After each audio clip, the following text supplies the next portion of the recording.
Hello everyone. इस video में जो टॉपिक हमें डिस्कस करना है वो है इलेक्ट्रोमैग्नेटिक वेव्स इन मैटर। यहाँ पे हम देखेंगे कि मैटर के अंदर जब इलेक्ट्रोमैग्नेटिक वेव्स ट्रैवल करती हैं तो वो किस तरीके से बिहेव करती हैं। सबसे पहले हम लोग पढ़ेंगे कि जब एक लीनियर मीडियम में आपकी इलेक्ट्रोमैग्नेटिक वेव्स प्रोपगेट करती हैं तो उनमें क्या इफेक्ट आता है। वो लीनियर मीडियम में ट्रैवल कर रही हैं तो लीनियर मीडियम में भी कुछ रीजन्स ऐसे होंगे जहाँ पे कोई भी फ्री चार्ज नहीं होगा या फ्री करंट नहीं होगा, तो आपकी मैक्सवेल इक्वेशंस जो है वो कुछ इस तरीके से लिखी जाएंगी। Divergence of D is zero, divergence of B is zero, curl of E is minus del B by del T and curl of H is minus del D by del T. आपका medium linear है, अगर साथ साथ वो homogeneous भी होगा तो आपका एप्सिलॉन और म्यू की वैल्यू में किसी भी तरीके से कोई वेरिएशन नहीं आने वाला पॉइंट टू पॉइंट में, मतलब एक पॉइंट से दूसरे पॉइंट पे जाते हुए इनकी वैल्यूज में कोई भी वेरिएशन नहीं आएगा। तो आपकी मैक्सवेल इक्वेशन जो है वो रिड्यूस होके कुछ इस तरीके से हो जाएंगी। Divergence of E is zero, divergence of B is zero, curl of E is minus del B by del T and curl of B is mu epsilon del E by del T. अब आपने जब vacuum की equation पढ़ी थी तो पहली तीन equations तो आपकी सेम थी, वहीं जब आपने वैक्यूम के लिए मैक्सवेल फोर्थ इक्वेशन पढ़ा था तो वहां पे एप्सिलॉन नोट, म्यू नोट और एप्सिलॉन नोट था। तो आपका वैक्यूम और मैटर में जो डिफरेंस आया है वो है कि आपका म्यू नोट एप्सिलॉन नोट जो है वो रिप्लेस होके अब म्यू एप्सिलॉन हो गया है। ठीक है, तो जब हम लोग इलेक्ट्रोमैग्नेटिक वेव्स की स्पीड की बात करते हैं, जब वो लीनियर होमोजीनियस मीडियम में ट्रेवल करती हैं तो आपकी जो स्पीड रहने वाली है वो v इक्वल्स टू 1/√ऑफ एप्सिलॉन म्यू रहने होगी। तो 1/√ऑफ एप्सिलॉन म्यू जो है उसको आप c/n लिख सकते हैं। यहाँ पे n जो है आपका वो इंडेक्स ऑफ रिफ्लेक्शन है, जो भी मटेरियल आप यूज कर रहे हैं उसका जो भी इंडेक्स ऑफ रिफ्लेक्शन होगा वो यहाँ आएगा, c/n आएगा। तो आपकी यहाँ पे n जो है वो नियरली इक्वल टू √ऑफ epsilon mu upon epsilon naught, mu naught होता है। वहीं आपके ज्यादातर मटेरियल्स में क्या होता है, आपका म्यू जो है वो म्यू नोट के इक्वल होता है। तो यहाँ पे म्यू और म्यू नोट जो है आपका वो कैंसिल हो जाएगा, तो आपकी n की वैल्यू जो आएगी वो आएगी नियरली इक्वल टू √ऑफ एप्सिलॉन आर। एप्सिलॉन आर क्या है यहाँ पे, वो आपका डाइलेक्ट्रिक कांस्टेंट है या रेशियो है आपके एप्सिलॉन और एप्सिलॉन नोट का। तो यहाँ पे जब हम एप्सिलॉन आर की डाइलेक्ट्रिक कांस्टेंट की बात करते हैं तो ज्यादातर आपका जो डाइलेक्ट्रिक कांस्टेंट होता है वो 1 से बड़ा होता है। तो यहाँ से हमें पता चलता है कि जो आपकी लाइट जब मैटर में ट्रेवल करेगी तो वो कुछ स्लो स्पीड से ट्रेवल करेगी। वहीं आप हम क्या करेंगे, हमें जब एनर्जी डेंसिटी, पॉइंटिंग वेक्टर और इंटेंसिटी वगैरह की वैल्यू कैलकुलेट करनी है तो वैक्यूम और मैटर में जो डिफरेंस आ रहा है आपका वो है एप्सिलॉन नोट आपका एप्सिलॉन हो गया, म्यू नोट आपका म्यू हो गया। तो हम इन्हीं टर्म्स को ट्रांसक्रिप्ट कर देंगे। हमारी एनर्जी डेंसिटी जो है वो u equals to half of epsilon E square plus 1/म्यू बी स्क्वायर आ जाएगी। पॉइंटिंग वेक्टर जो होगा वो s इक्वल्स टू 1/म्यू ई इंटू बी आ जाएगा। अगर मोनोक्रोमेटिक प्लेन वेव की बात करते हैं आप तो आपकी फ्रीक्वेंसी और वेव नंबर का जो रिलेशन होता है वो ओमेगा इक्वल्स टू केवी होता है, और एम्पलीट्यूड जो है आपका बी का वो 1/न्यू टाइम्स वेरी करता है एम्पलीट्यूड ऑफ ई से। ठीक है, आपका एम्पलीट्यूड ऑफ बी जो है वो 1/न्यू टाइम्स होता है एम्पलीट्यूड ऑफ ई के। तो आपकी इंटेंसिटी जो हो जाएगी वो half of epsilon new E note square हो जाएगी। तो अब जब हम लोग ये देखते हैं कि भाई लीनियर मीडियम है, आपके दो मीडियम है, आपकी वेव जो है एक ट्रांसपेरेंट मीडियम से दूसरे ट्रांसपेरेंट मीडियम में पास हो रही है। ठीक है, जैसे एयर से वाटर में या फिर ग्लास से प्लास्टिक में। तो हमारी कुछ इक्वेशंस बनेंगी जो कि इलेक्ट्रिक और मैग्नेटिक फील्ड, जब आपकी इलेक्ट्रिक फील्ड जो है वो लेफ्ट से पास होगी या इलेक्ट्रिक और मैग्नेटिक फील्ड्स के बीच के रिलेशन को शो करेगी जब आपकी वेव जो है वो लेफ्ट से ट्रेवल करके राइट साइड में आपके इंटरफेस के जा रही है। जैसे मान लीजिए ये आपका जो XY प्लेन है, ये जो आपका XY प्लेन है ये आपका इंटरफेस है दोनों मीडियम्स के बीच का। तो जब वो यहाँ लेफ्ट से पास होकर राइट में जाएगी तो जो इक्वेशंस आपके रिलेशन शो करेगी इलेक्ट्रिक और मैग्नेटिक फील्ड का, उन इक्वेशंस की हेल्प से हम लोग क्या करते हैं, रिफ्लेक्शन और रिफ्रैक्शन के लॉज को गवर्न करते हैं इलेक्ट्रोमैग्नेटिक वेव्स के लिए। तो जो आइडेंटिटीज हमें यूज करनी है वो है epsilon 1 E1 equals to epsilon 2 E2। ये जो आपका उल्टे टी का, रेसिप्रोकल ऑफ टी का जो ये साइन है ये ट्रांसवर्स वेव के लिए होता है, और जो ये आपके दो डंडे से आपको नजर आ रहे हैं ये आपके प्लेन वेव्स के लिए होते हैं। तो आपका जो पहला आइडेंटिटी है वो है epsilon 1 E1 equals to epsilon 2 E2। दूसरा identity B1 equals to B2, तीसरा आइडेंटिटी है E1 equals to E2 for plane waves, fourth identity is 1/μ1 B1 equals to 1/μ2 B2 for plane waves. अब यहाँ पे हम लोग बात करेंगे रिफ्लेक्शन और ट्रांसमिशन की नॉर्मल इंसिडेंस पे, कि जब आपकी वेव जो है वो नॉर्मल इंसिडेंट कर रही है आपके प्लेन के ऊपर, तो किस तरीके से क्या आपकी रिफ्लेक्शन और ट्रांसमिशन रहने वाली है। तो आपने एज्यूम किया कि आपका XY प्लेन जो है वो बाउंड्री फॉर्म कर रहा है दोनों लीनियर मीडियम्स के बीच में, आपकी एक प्लेन वेव ओमेगा फ्रीक्वेंसी से ट्रेवल कर रही है Z डायरेक्शन में, Z डायरेक्शन में आपकी वेव जो है वो ट्रेवल कर रही है और पोलराइज हो रही है वो किस डायरेक्शन में, X डायरेक्शन में। तो ये क्या करेगा, यहाँ पे जो आपकी वेव है वो लेफ्ट डायरेक्शन से आपके इंटरफेस की ओर अप्रोच करने वाली है, वो लेफ्ट साइड से आपके प्लेन पर आने वाली है। वहीं जब हम आगे बढ़ते हैं तो हमारे पास सबसे पहले हम इक्वेशंस डिनोट करते हैं इलेक्ट्रिक और मैग्नेटिक फील्ड की इंसिडेंट वेव के लिए। तो इलेक्ट्रिक फील्ड की जो इक्वेशन है वो है EI function of Z, T equals to E0I e की power iota K1Z minus omega T X cap. वहीं जब आपकी मैग्नेटिक फील्ड की इक्वेशन है इंसिडेंट के लिए तो वो है BI function of Z, T equals to 1/μ1 E0I e की power iota K1Z minus omega T Y cap. अब आपको पता है जो इंसिडेंट वेव आ रही है, जो इंसिडेंट वेव स्ट्राइक कर रही है, वो रिफ्लेक्टेड और ट्रांसमिटेड वेव्स बनाएगी, ठीक है। उसकी वजह से रिफ्लेक्टेड वेव और ट्रांसमिटेड वेव, क्योंकि आपकी जो वो वेव है जब इंटरफेस पे स्ट्राइक करेगी तो कुछ तो आपका रिफ्लेक्ट होने वाला है पोर्शन और कुछ आपका ट्रांसमिट होने वाला है। तो यहाँ पे आपकी जो रिफ्लेक्टेड वेव है वो वापस लेफ्ट की ओर ट्रेवल करने वाली है और जो आपकी ट्रांसमिटेड वेव है वो राइट की ओर ट्रेवल करेगी। ये आपकी इंसिडेंट रे आई, यहां से रिफ्लेक्ट होके ये आपकी रिफ्लेक्टेड वेव वापस लेफ्ट की ओर ट्रेवल कर गई और आपकी ट्रांसमिटेड वेव राइट की ओर बढ़ गई। तो जब हम लोग इनकी इक्वेशंस की बात करते हैं जो हमें मिलने वाली है, तो पहले हम रिफ्लेक्टेड के लिए बात कर लेते हैं। रिफ्लेक्टेड वेव के लिए आपकी इलेक्ट्रिक फील्ड और मैग्नेटिक फील्ड क्या रहने वाली है। ER function of Z, T equals to E0R e की power iota minus K1Z minus omega T X cap आएगा।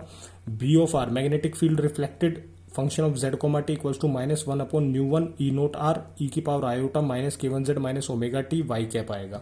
वहीं जब हम लोग ट्रांसमिटेड के लिए इलेक्ट्रिक फील्ड और मैग्नेटिक फील्ड की बात करते हैं तो ET function of Z, T equals to E0T e की power iota K2Z minus omega T X cap आएगा और BT function of Z, T equals to 1/μ2 E0T e की power iota K2Z minus omega T Y cap आने वाला है। यहाँ पे आपने देखा कि BR में आपका जो ये नेगेटिव साइन आ रहा है ये इसलिए आ रहा है क्योंकि आपका पॉइंटिंग वेक्टर जो है वो हमेशा डायरेक्शन ऑफ प्रोपगेशन में एम करता है। मीन्स जब आप यहाँ देखेंगे कि आपकी जो रिफ्लेक्टेड वेव है वो आपकी इंसिडेंट वेव की अपोजिट डायरेक्शन में मूव कर रही है, इसी वजह से आपकी रिफ्लेक्टेड मैग्नेटिक फील्ड में क्या आने वाला है, नेगेटिव का साइन आने वाला है। फिर हम लोग जब Z इक्वल टू 0 पे बात करते हैं तो जो आपकी कंबाइंड फील्ड्स हैं लेफ्ट साइड में, ठीक है, वो किसके साथ ज्वाइन होने वाली है, राइट साइड में जो आपकी फील्ड्स आने वाली हैं उनके साथ ज्वाइन होंगी अकॉर्डिंग टू बाउंड्री कंडीशंस। तो EI प्लस ER और BI प्लस BR जो है वो राइट साइड की फील्ड्स को ज्वाइन करेंगे जो कि ET और BT है। तो यहाँ से अगर आप देखेंगे जब हम लोग यहाँ पे बात कर रहे हैं परपेंडिकुलर डायरेक्शन में किसी भी तरीके का कोई रिएक्शन नहीं होने वाला है, कोई कंडीशन नहीं होने वाली है, जिसकी वजह से हम सिर्फ इलेक्ट्रिक फील्ड के बेस पे ही इक्वेशन को गवर्न करते हैं। तो EI प्लस ER जो होगा आपका वो ET के बराबर होगा। तो E0I plus E0R equals to E0T हो गया, ये आपके एम्पलीट्यूड्स हैं। तो E0I प्लस E0R जो है वो E0T हो गया अकॉर्डिंग टू थर्ड आइडेंटिटी। ये आपकी थर्ड आइडेंटिटी थी पैरेलल प्लेन्स के लिए, ठीक है। तो यहाँ पे आपके दोनों प्लेन जो है वो पैरेलल हैं, तो पैरेलल्स के लिए E1 जो है वो E2 के बराबर होता है, तो उसी के बेस पे आपने लिख दिया E0I plus E0R equals to E0T from third identity. ये आपकी फर्स्ट इक्वेशन हो गई। वहीं आपकी जो नेक्स्ट इक्वेशन बनने वाली है वो फोर्थ आइडेंटिटी से आने वाली है। फोर्थ आइडेंटिटी आपकी ये है 1/μ1 B1 equals to 1/μ2 B2 parallel के लिए। परपेंडिकुलर के लिए तो है ही नहीं, तो परपेंडिकुलर आपने दोनों छोड़ दिए। तो यहां से जब आप B को मैग्नेटिक फील्ड को इलेक्ट्रिक फील्ड के टर्म्स में लिखेंगे तो आपकी जो इक्वेशन आने वाली है वो आएगी 1/μ1 E0I minus 1/μ1 E0R equals to 1/μ2 E0T from fourth identity. जब आप यहाँ से 1/μ1 को बाहर लेंगे तो आपके पास आ जाएगा 1/μ1 यहाँ से ये आपके पास हो गया 1/μ2 1/μ2। तो μ1 को यहाँ से उठा के आप ऊपर ले जाए तो आपके पास यहाँ जो आने वाला है टर्म वो आएगा μ1 ओवर μ2 ठीक है। तो आपके पास इक्वेशन आ जाएगी E0I minus E0R equals to μ1 over μ2 into E0T। μ1 over μ2 जो होता है वो आपका बीटा के इक्वल होता है, तो इसकी जगह पे आपने बीटा लिख दिया, आपके पास जो इक्वेशन आ गई वो E naught I minus E naught R equals to beta E naught T आ गई। वही हो गया कि बीटा जो है nearly equal to mu one over mu two. Refractive index of refraction के बेस पे लिखेंगे तो म्यू1 n2 ओवर म्यू2 n1 लिखा जाएगा। तो जब आप पहली दोनों इक्वेशंस को कंपेयर करेंगे तो आपकी जो रिफ्लेक्टेड इलेक्ट्रिक फील्ड है और ट्रांसमिटेड इलेक्ट्रिक फील्ड है उनकी वैल्यूज आपको मिलेंगी किसके बेस पे, इंसिडेंट इलेक्ट्रिक फील्ड के बेस पे। तो पहले रिफ्लेक्टेड इलेक्ट्रिक फील्ड के बारे में बात कर लेते हैं। ई नोट जो है आर जो है वो 1 minus beta over 1 plus beta E naught I आने वाला है। ट्रांसमिटेड इलेक्ट्रिक फील्ड जो है ई नोट टी वो 2 upon 1 plus beta E naught I आने वाली है। अब आप देखेंगे कि ये दोनों रिजल्ट्स जो है ये बिल्कुल सेम आए हैं जो आपके वेव जोनर स्ट्रिंग के लिए आए थे। ठीक है, आपकी परमिटिविटीज जो होती हैं वो इतनी क्लोज होती हैं वैक्यूम के वैल्यूज के कि आप अपने बीटा को म्यू1 ओवर म्यू2 भी लिख सकते हैं। म्यू1 ओवर म्यू2 जो है आपकी वो नियरली सेम है। तो आप क्या करेंगे, बीटा को आप क्या लिखेंगे, म्यू1 ओवर म्यू2। तो आपका ई नोट आर जो आ गया वो म्यू2 माइनस म्यू1 ओवर म्यू2 प्लस म्यू1 ई नोट आई आ गया। और आपका ई नोट टी जो आया वो 2 म्यू2 ओवर म्यू1 प्लस म्यू2 प्लस म्यू1 ई नोट आई आ गया। अब आप यहाँ पे बात करेंगे कि अगर आपकी रिफ्लेक्टेड वेव जो है वो फेज में है तो आपका न्यू2 जो है वो हमेशा न्यू1 से बड़ा होना चाहिए। अगर वो आउट ऑफ फेज है तो न्यू2 आपका जो है वो न्यू1 से स्मॉल होगा। तो आपके रियल एम्पलीट्यूड्स की जो वैल्यू आ जाएगी वो आ जाएगी E naught R equals to न्यू2 माइनस न्यू1 ओवर न्यू2 प्लस न्यू1 ई नोट आई। और ई नोट टी की वैल्यू जो रहेगी वो 2 न्यू2 ओवर न्यू2 प्लस न्यू1 ई नोट आई रहने वाली है। ये आपके रियल एम्पलीट्यूड्स आ गए। अगर हम इंडाइसिस ऑफ रिफ्रैक्शन के बेस पे बात करेंगे तो आपका ई नोट आर जो है वो n1 minus n2 over n1 plus n2 ई नोट आई आएगा। और transmitted electric field E naught T जो है वो 2n1 over n1 plus n2 E naught I आने वाली है। इसके बाद अगर आप कहते हैं कि आपकी जो म्यू है वो थ्रू आउट सेम है कि म्यू1 इक्वल टू म्यू2 इक्वल टू म्यू नोट, तो जो आपका रिफ्लेक्टेड इंटेंसिटी और इंसिडेंट इंटेंसिटी का रेशियो आने वाला है जिसको आप रिफ्लेक्शन कोफिशिएंट कहते हैं, वो रिफ्लेक्शन कोफिशिएंट रहेगा I R over I I equals to E naught R over E naught I का whole square equals to n1 minus n2 over n1 plus n2 का होल स्क्वायर। तो आपका जो reflection coefficient है वो आ गया n1 minus n2 over n1 plus n2 का whole square. ये जो रिफ्लेक्शन कोफिशिएंट है आपका ये क्या करता है, ये आपकी इंसिडेंट एनर्जी को मेजर करता है, इंसिडेंट एनर्जी की फ्रैक्शन को मेजर करता है। वहीं जो आपका रेशियो रहेगा ट्रांसमिटेड इंटेंसिटी का और इंसिडेंट इंटेंसिटी का, यानी कि ट्रांसमिशन कोफिशिएंट जो है वो T equals to I T over I I के बेस पे आएगा। तो ये T equals to epsilon two nu two over epsilon 1 nu 1 E naught T over E naught I का होल स्क्वायर होने वाला है। यहाँ से आप जब इसकी वैल्यूज को देखेंगे तो आपके पास ट्रांसमिशन कोफिशिएंट जो है वो 4n1 n2 over n1 plus n2 का होल स्क्वायर आएगा। ठीक है, तो ये यहाँ पे आपको क्या कर रहा है, ट्रांसमिटेड एनर्जी के फ्रैक्शन को मेजर कर रहा है। तो ओवरऑल जब हम बात करते हैं कंजर्वेशन ऑफ एनर्जी के बेस पे आपका आर प्लस टी जो होता है, मतलब reflection coefficient plus transmission coefficient जो होता है आपका, वो टोटल किसके बराबर होता है, 1 के। मतलब आपकी incident energy plus transmitted energy is equal to total energy.